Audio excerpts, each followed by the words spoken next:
تخيل ليلة واحدة فقط من العبادة أفضل من عبادة 83 سنة. ما هي هاي الليلة العظيمة؟ إنها ليلة القدر.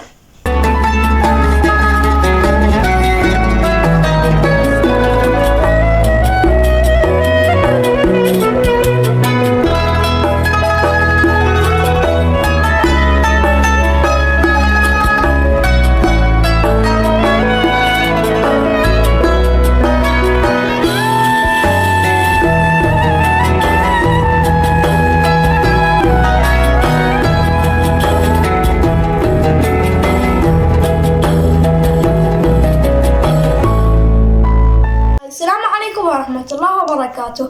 مرحبا بكم في حلقة جديدة من برنامج رمضان مع عبد الرحمن.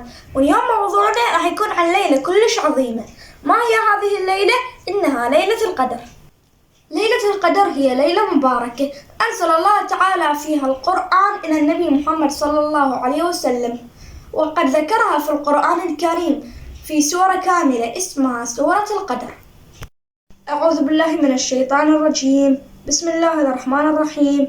إنا أنزلناه في ليلة القدر وما أدراك ما ليلة القدر. ليلة القدر خير من 1000 شهر. تنزل الملائكة والروح فيها بإذن ربهم من كل أمر. سلام هي حتى مطلع الفجر.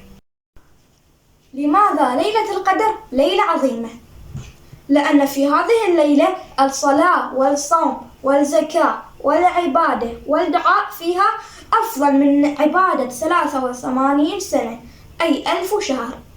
وفي هذه الليلة تنزل الملائكة إلى الأرض بالخير والبركة.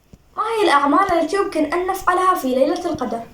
من الأعمال التي يمكننا فعلها في ليلة القدر الصلاة، الزكاة، الصوم، ذكر الله والاستغفار.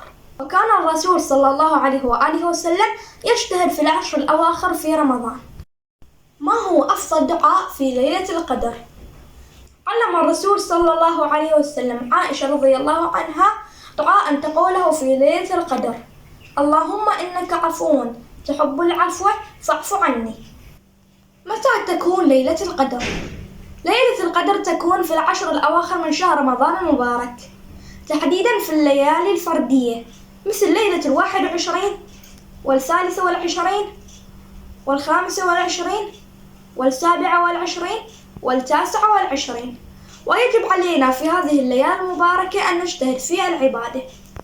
وفي الختام ليلة القدر فرصة عظيمة بأن نطلب من الله تعالى الرحمة والمغفرة، فلنحرص جميعا على اغتنام هذه الليلة المباركة بالدعاء والاستغفار وذكر الله.